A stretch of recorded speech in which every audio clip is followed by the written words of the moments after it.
Hello, everyone. Welcome to the Psychology and Spirituality, a Bridge to Better Life discussion.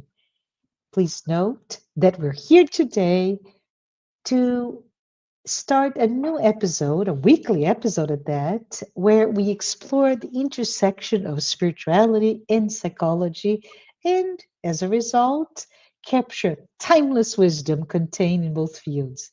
I'm your host, Marcia Trajano, and with me, super excited to be here with you, Jussara Korngold, who is the program founder and co host.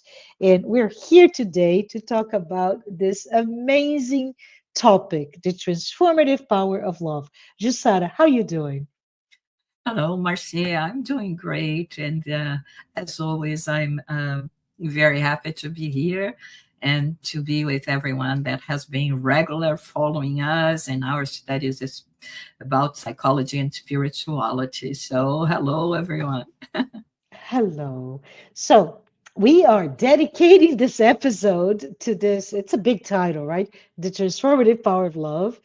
And truly, it's one way for us to say if you are open to explore one of the most profound forces in the human experience, come with us in our discussion today. It's often said, Jusada, that love is the key to healing and the pathway to joy. But, Jusada, what does it really mean? For example, how does love shape our personal spiritual growth? How does love help us discover our true self?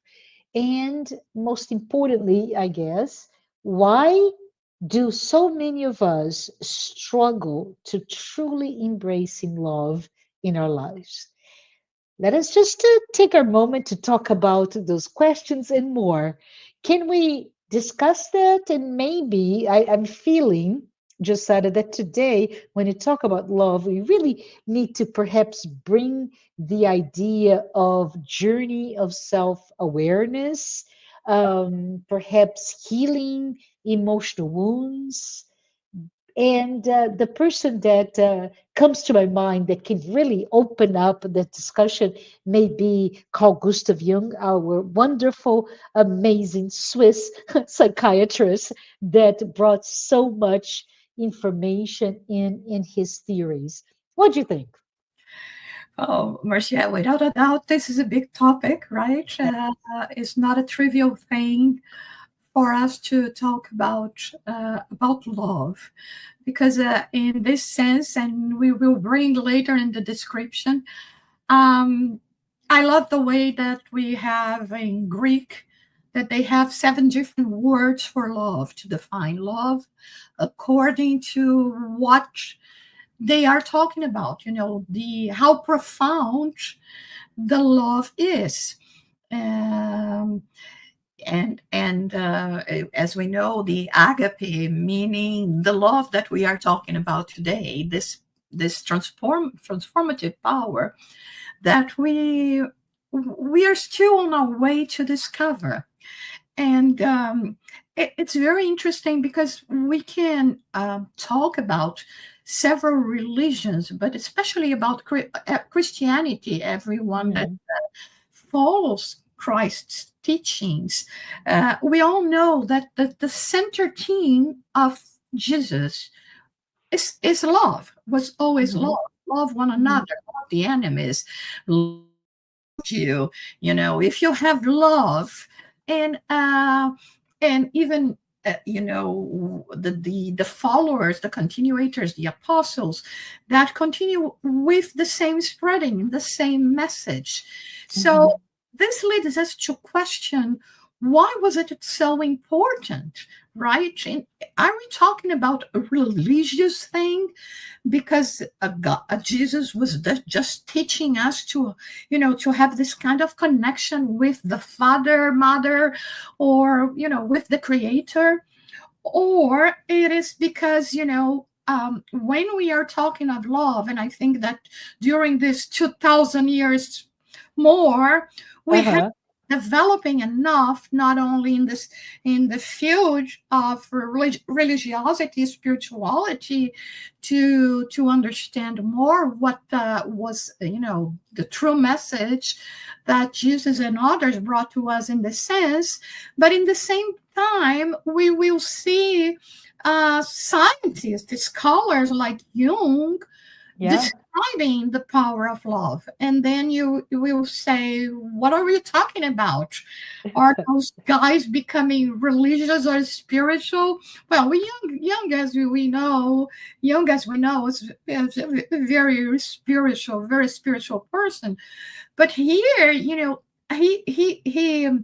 he talks about, and he connects, he actually bridges the Hmm. this term love with the discovery of the self as Hmm. being the ultimate goal of a human being. So Hmm. when I go into this direction of discovering the self, of attuning with the self that I am, this light that I am, uh, Hmm. then we'll have balance. Because what Hmm. leads us to psychiatry or to uh, therapists or psychotherapists? The imbalance of the soul, the imbalance Hmm. of the mind. Hmm. Here, meaning I'm no longer will have any kind of imbalance Yeah. when I have this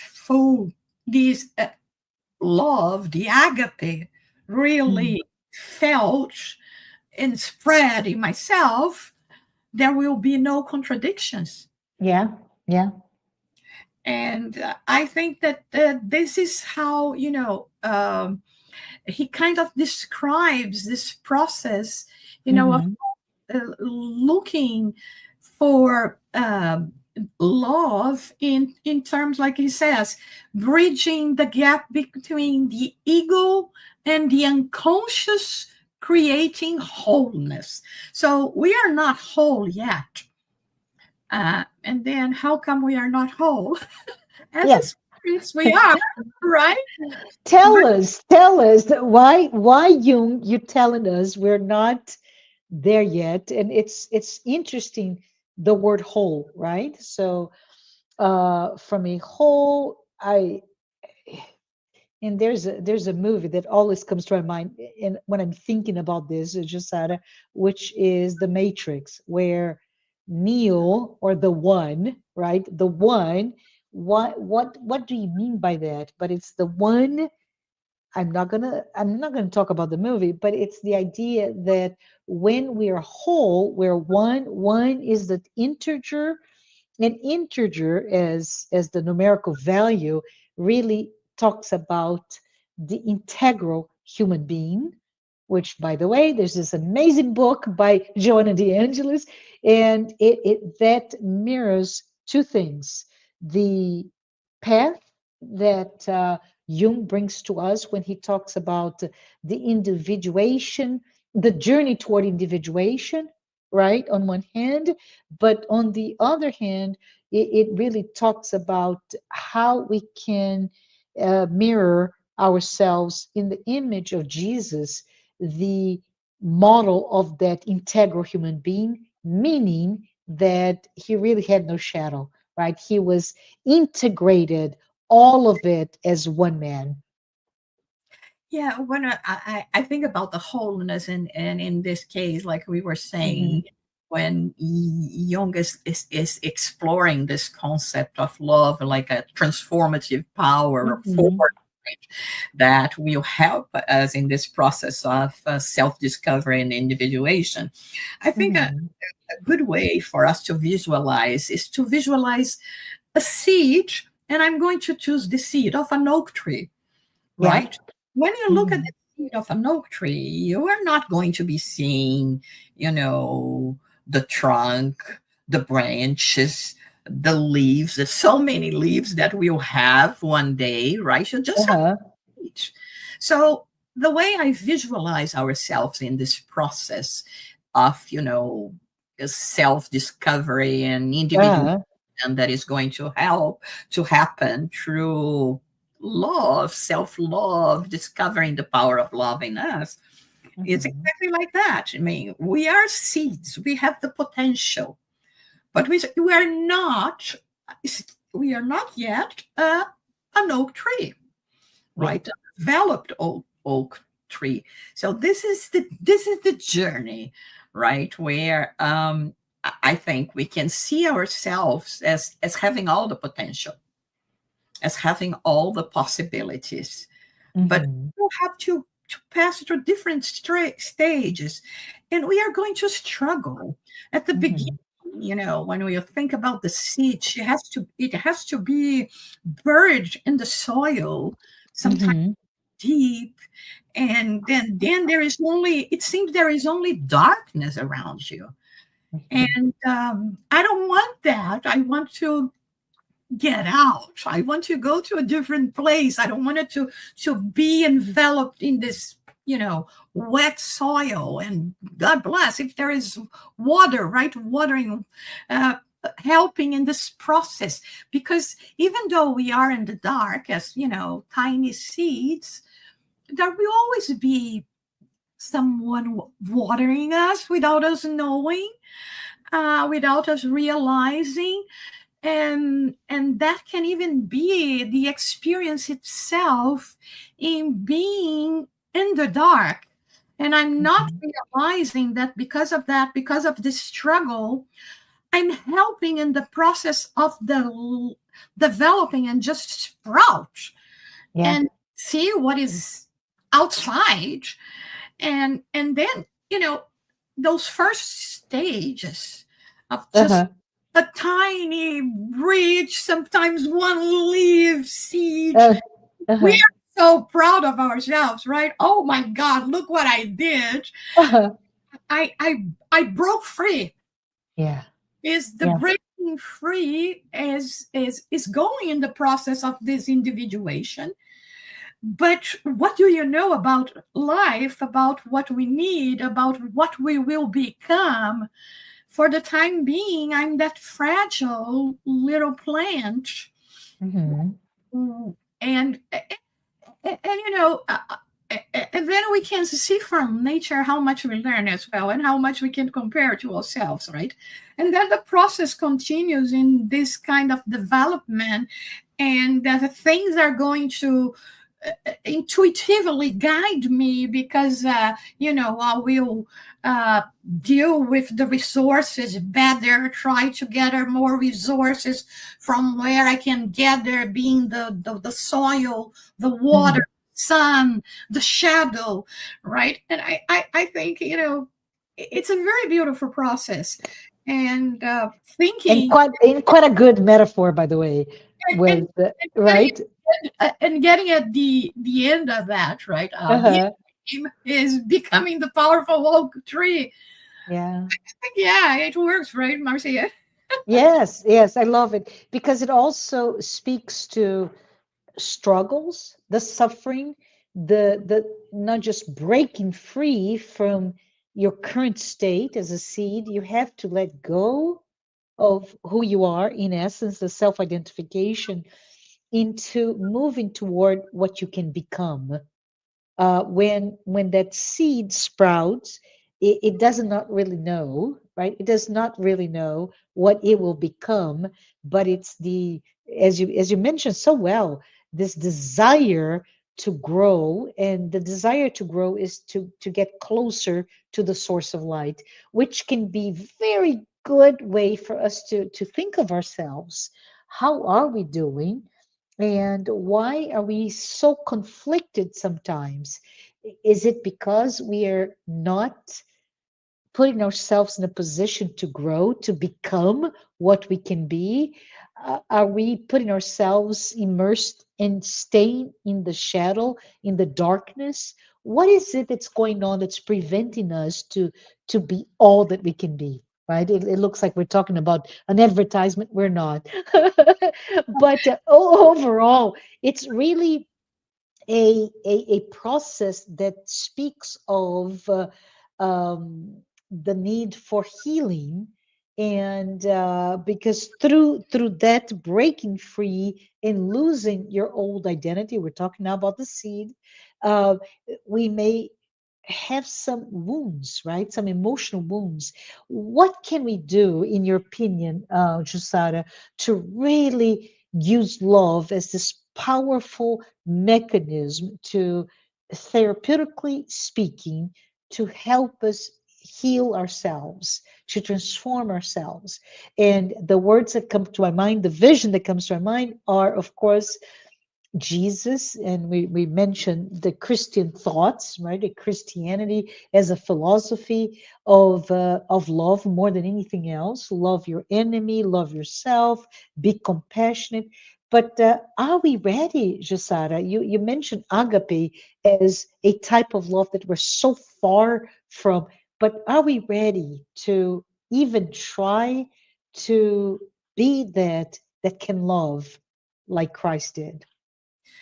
Yeah, I was one of the Angeles. I think she mentions very well in one of her books, in Search Mhm. of Truth. She says about she talks when she's talking about love. She talks about the importance of relationships. Mhm. So here, I think when you ask what would be the way, and that is why we live in society. We are Mhm. obliged to have relationships, and in a way, our soul um, is is eager as well to uh, Mhm. go after love. Be Mhm. love from the parents, love from the friends, love from a partner. We want to be surrounded by people, and we wanted to be appreciated, and this appreciation meaning we want to them to love us. uh, Yeah. and I think this is the basic need that we all have, that we may say, what are the basic needs of human beings? Well, to eat, to drink, Mhm. to sleep. Yeah. Not really, because you see, we see that this is not enough, because I may this may make my body survive, but it's not going to lift my spirit, Yeah. like my mind. I'm not going to be okay if I just live by myself and have all the resources and isolate myself. This is not the purpose of us here. And so Joanna de Angelis talks that the first step is actually not for us, like St. Francis of Assisi says in this prayer, not so much to uh, to being loved, but to love. So the idea here is that if we can offer some this kind of emotion to others in the different, let's think about the seven different kinds of categories of love, like the Greeks mentioned. It doesn't need to be the ultimate love, but it can be the love of a friend, of someone that admires you. But it starts with us giving. And when we have this, and I'm sure all of you that are listening, you know well what I'm talking about. Because, Uh-huh. even when we talk about love to a plant or to an animal, or sometimes even for a thing that we have, a special thing that we have inherent from our loved ones that always bring to our minds that emotion. We have that comfort food that some many times is related to emotions. I will remember the smell when my grandma used to bake this cake. It's not about the cake, it's about the emotion. So we go after the emotion very much like, the little seed. I need to break out, I need to go towards love. But then, Mhm. you know, we complicate things, Yep. because when the ego prevails, Yeah. then I want sometimes more to possess than actually love. Yeah. Yeah. And that's a Because that's all we know, right? It's the lower level of love. We could say that. And then it becomes very complicated, because then there is possession that is coming. There is so many repressions. There is the shadow side of ourselves that brings us memories, or frustrations that we had in previous relationships, and now we must have control, and Hmm. we forget about what the relationship is about. Yeah. And and like I was saying, all of us, we know what this feeling feels, and we know how we feel good with it. So Yeah. imagine, so when Jesus was saying love, search for, the ultimate love, to connect with the Creator, he was wishing us to be in a complete state of wellness, of Yes. fulfillment, of wholeness. Yes. It's nothing to do with religious, with worshiping the one God, or no, it's about us as creations reaching Mm. out our full potential. Yeah. And, and in this process, like Jung talks about, individuation, Hmm.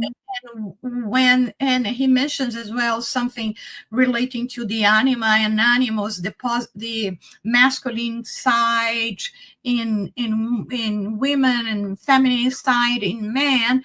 Hmm. Kind of very interesting, Marcia, because when I was reading that for us today, thinking about what we were going to be talking about here, Uh-huh. I read about this uh, uh, Jung talking about the anima and animals, and how we have to let them manifesting us, right, Hmm. as being a, a complement, a side that is going to complement us. Yeah. So those are complementary forces instead of polarizing forces, right? They don't pull us apart. They actually bring us into that individuated being that we all strive to. And I love that. right, Yeah. in the way that he mentions it, Hmm. so much to do with we in spiritism and spirituality believe in terms of, spirits have no sex, no gender, and Correct. we go through different experiences, in different bodies to experience everything. And of course, as women or men, primarily, we are going to have a response more related to the gender we have, but that not necessarily represents what our spirit is. And you see that there has to be this completeness. I cannot be just a male type or a female type, Hmm. because there are some traits that prevail in one and the other. And so if Hmm. I don't have that, I'm not complete. In Absolutely. order to be complete as a spirit, or as Jung is saying here, Hmm. it is, you have to let it manifest. And when he talks about it, he talks mainly about, the anima in man, because this is what gives the position for love to take over as well, for your emotions, and not just to be, the macho man that many can expect, but when you bring the emotion, so the anima has to be there, has to be present as well. And like I said, I was making this comparison with, what we learn from spiritism, in this sense, that yeah, we have to learn everything. We have to learn all the emotions that are related to the different experiences that we are going to have on life in a body. Hmm. There's a reason, right? And there's a reason for us to even um, somehow, right? I mean, this is a parenthesis here, just said it, but somehow, lately, we're talking about the literature that we find in the past, I'll say 50 years, there is this villainization of the ego, right? And when we talk about individuation, we talk about the anima and the animus. We also talk about the integration of all the parts of who you are, including, for example, your shadow, right? And but it's really to achieve that what Joanna D'Angelo calls the axis between um, self and ego and self, and creating that bridge between the ego that responds, that creates the structure for us to be able to live in this material existence, counters the self, which is our spiritual nature. But we need both, otherwise, why be here? Right, Jasad? If you think about all of the discussions from a spiritual perspective, in those discussions or attributes of an immortal soul, you could very quickly ask, why am I here? Why do I live? Well, there is a reason, and the reason is exactly what our dear Jung was telling us. It is the process of individuation, and it's the process of individuation that is authentically yours. It is made of all the successes and failures. Every time you fell down, that you stumped on something, you stumbled and you fell, but you got up again. Those are the process that become a part of your experience, even if it may be not consciously aware. Those are part of who we are. So having an awareness of the process of individuation, having awareness of the nature that we are all part of this construct that is very dual, right? There's the duality, the anima and the animus, but also everything that we do, ego, self, body, spirit, all of those two parts of the same, or two sides of the same. When we talk about individuation, we're really talking about how they converge to one, to that notion of wholeness, of integration, of individuation. And I think the thing that comes to my mind when you're talking, Jussara, to me is really all about back to the idea of love. How can, Jussara, in your thought, how can love illuminate or enlighten the path to understanding our deepest purpose? Why are we here on earth? What is this connection of this material world? How can love, perhaps, as a path or mechanism for self awareness, self discovery, self compassion, self love through the journey of self discovery, leads me to grow and be more connected? What are your thoughts? Yeah, the I, you know, oh yeah, I thought I was in mute Mm, about about that. mm-hmm, We were talking about the importance of having or being able of reaching this kind mm-hmm. of illuminating love Yes. as being the complete state of well-being. Mm-hmm, So when we go through this journey, the more I'm capable of, thinking about others, relating. That's why I think Joana de Angelis emphasizes so much relationships in general. The more I'm yeah. able to understand others, to forgive others, to be compassionate.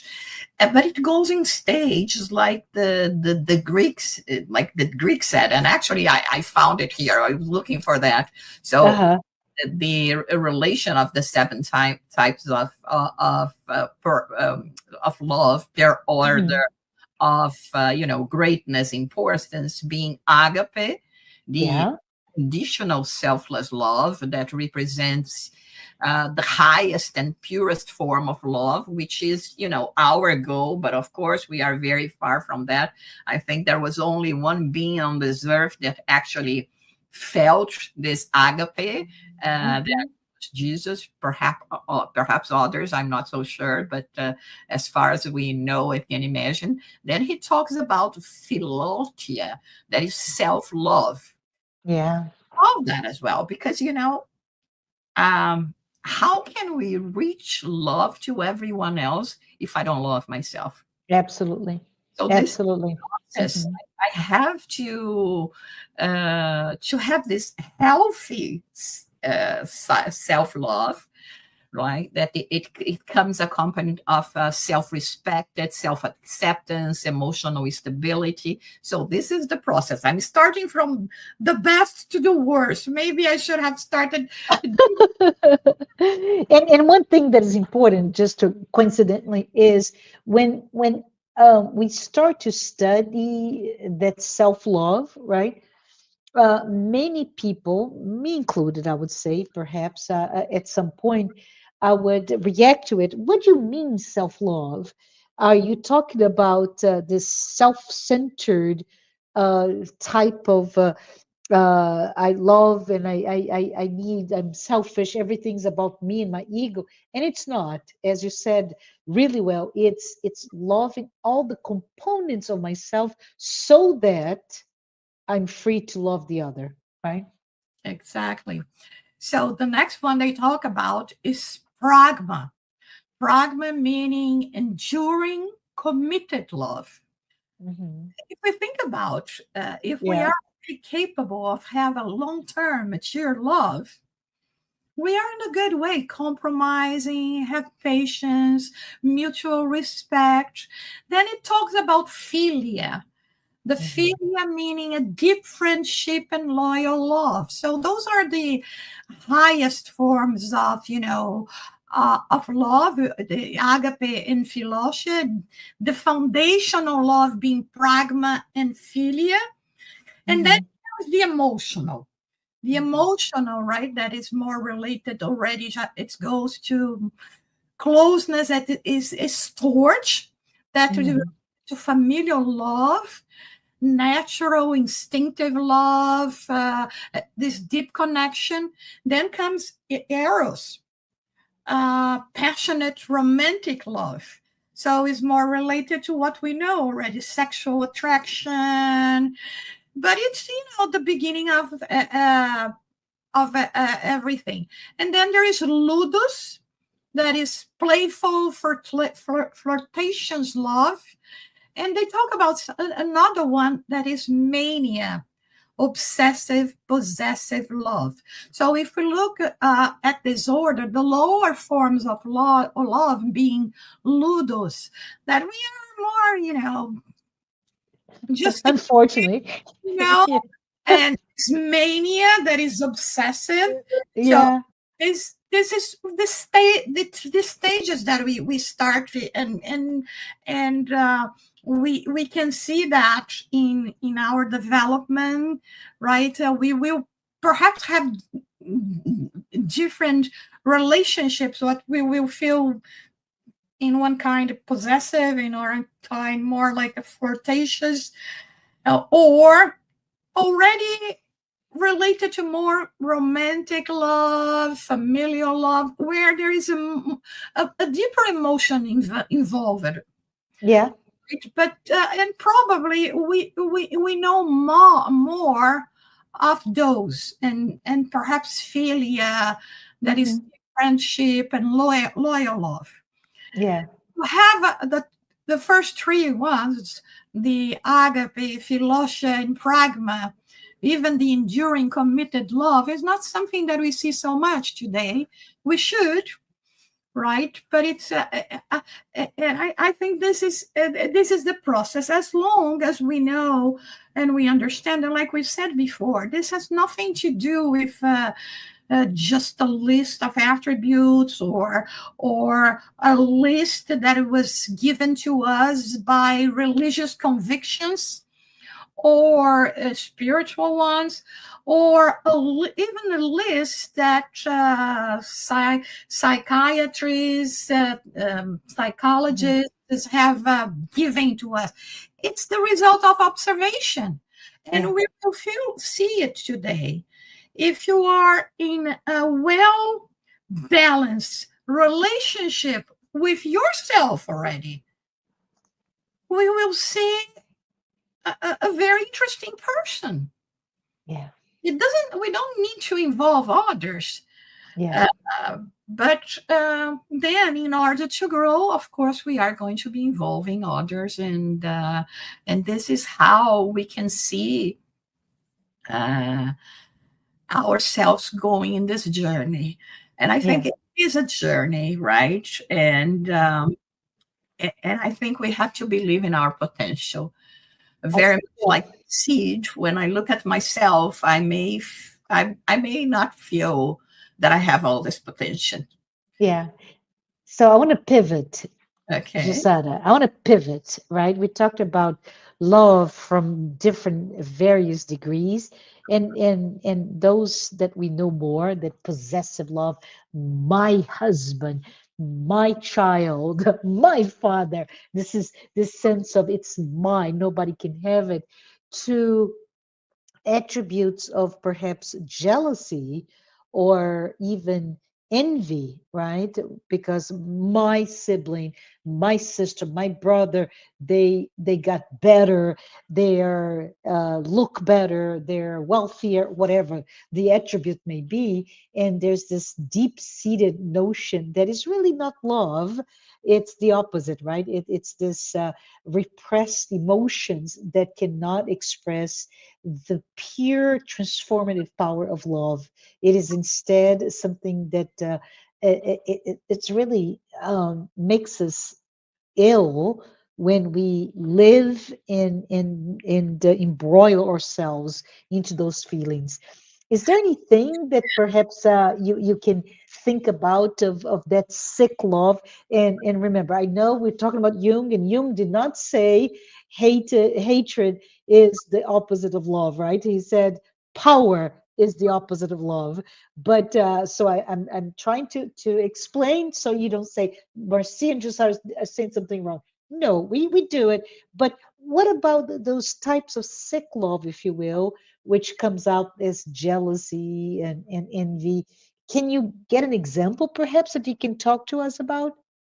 Yeah, I think recently we mentioned the parable of the prodigal son, Right. where or the two sons, Hmm.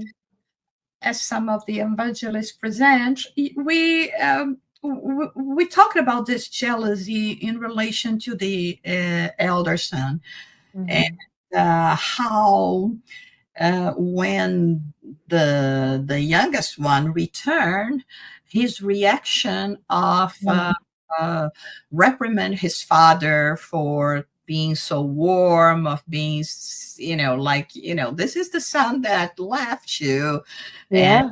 you for your inheritance, and that the world, and just, you know, mm, and returned barely dressed, because he came barely Yes. dressed. He didn't have any sandals.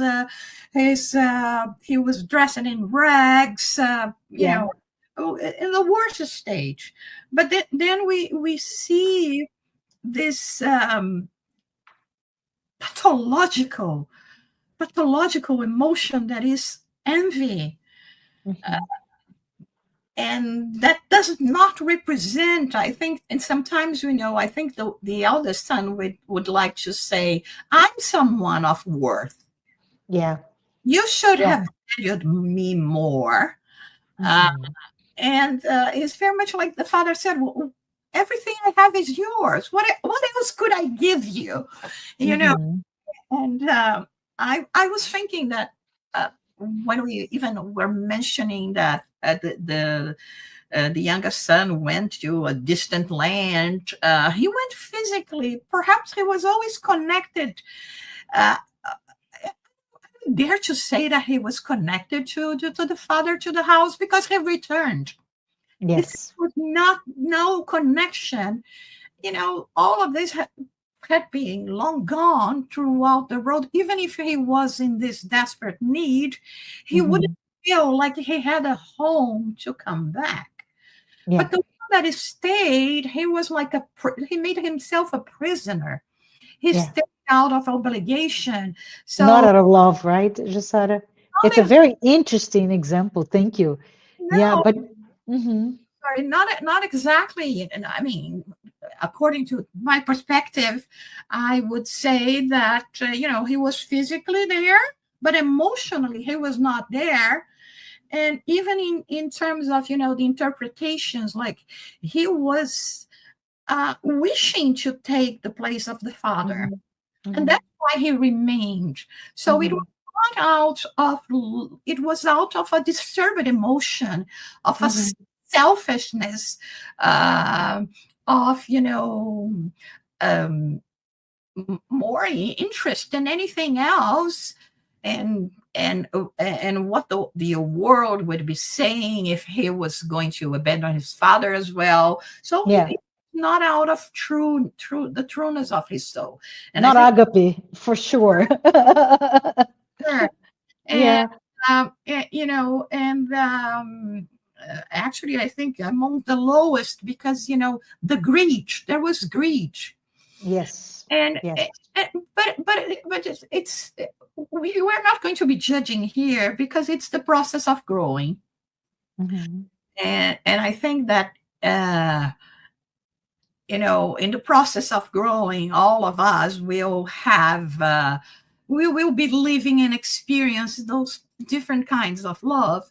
But it's Yeah. important for us to know that the more distant we are from this, at least the pragma level, of emotion, that is more, related um, to at least a committed love and enduring Yeah. love, we are not going to feel okay. And Hmm. in terms of the analysis that both Jung and Joanna De Angelis says, Mm. they also said avoid seeking external sources of fulfillment, because Hmm. it's going to lead to spiritual and psychological emptiness.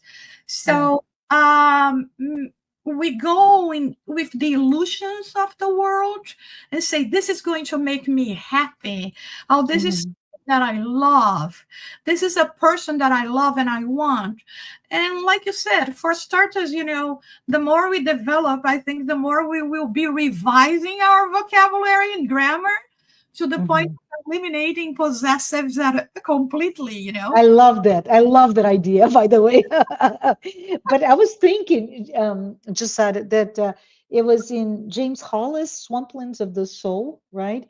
Where he talks about how resentment and jealousy really arise from suppressed emotions or unmet needs. So if we go back to the older son, even though the younger son, the prodigal son, is the one that breaks away and goes out to that distant land that you referenced, the older child, the older son, stays, but he has perhaps suppressed so much his own desire to break free, and he was not able to meet whatever the needs he had, that he actually didn't leave physically, but he was actually distant all along.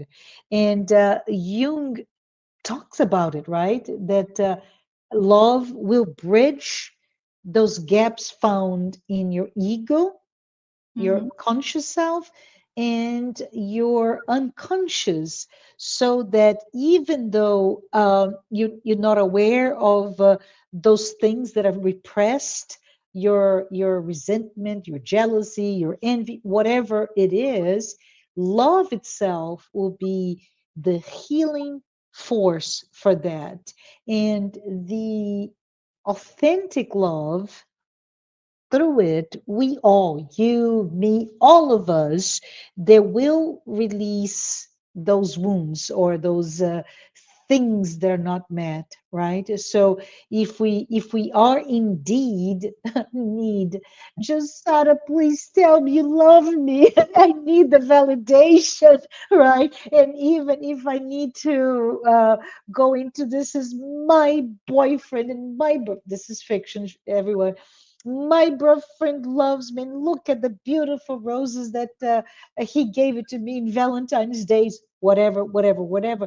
Even though I may need those external, very even ephemeral, very materialistic validations of this love, it heals me little by little, right? My wounds are there, but I start to feel uh better until I can get to a point, all of us, I believe, will get to a point that we will be able to truly feel the love expressed as agape, right? That's a beautiful way of expressing all of that, Marcia. And I think that is the way. There is the process, and Mm, and thinking about how selfish and possessive we can be into yeah, of this, like you were saying, to the point of sometimes having resentment. You felt like the elder son, and he actually resented the sentiment that the father was demonstrating to the prodigal son. And yeah, so I would like for us to end with this statement from Joana de Angelis. yeah, It has everything to do with what we were talking in those last few minutes when she says that love embraces the entire world. yeah, And no matter how much it is divided, it never diminishes in intensity. Instead, it multiplies and expands infinitely. So sometimes, we think that, oh, if this common friend that we have, Marcia, loves you and loves me, is like, she has just 10 oranges and she has to give 5 to you and 5 to me. I would like to have the 10 myself. yeah, It's not yeah, what happened with love. yeah, She gives you the 10, she will have 10 more to give to me as well, and 10 more to give to everyone, because it only multiplies. It yes, is the multiplication of bread, like we see in the passages of the lives of Jesus. It multiplies. It yeah, is for to satiate everyone. But of course, it's not the love that we already feel. We are in this process. You and me and everyone else that is listening to us, we are in this process. And now and we know that there is this emotion that resides in me, that is just a matter of me getting to know more myself, of discovering myself, yeah, and not fear this journey of individuation, that it doesn't mean that you go alone and that you have to stay away from the world. On the contrary, we go in this journey and we learn in this journey from others, and we grow, and we get into this process of reaching this agape, of reaching this wholeness, of feeling emotional balance. So I would love to leave you now with this thought of Joanna. Don't fear, give love, because there will be much more from the source of love that resides in each one of us. I love it. Yes. So whether you're looking for personal growth, emotional healing, or simply you're ready for deeper connection with the world around you, I really hope this conversation has helped guide you. It has certainly has helped me guide myself in this path toward embracing the true power of love. I want to thank you, all of you.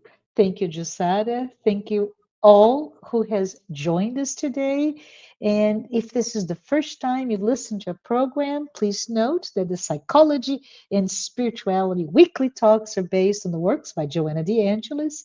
We hope you're able to perhaps expand your own spirituality concepts by juxtaposing them in this psychological lens.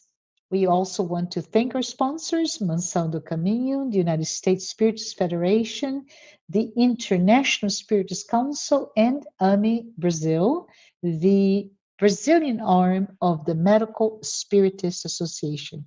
We'll be back next week with another episode, so stay tuned. And until then, take care and keep on loving. Bye, everyone. Bye, everyone.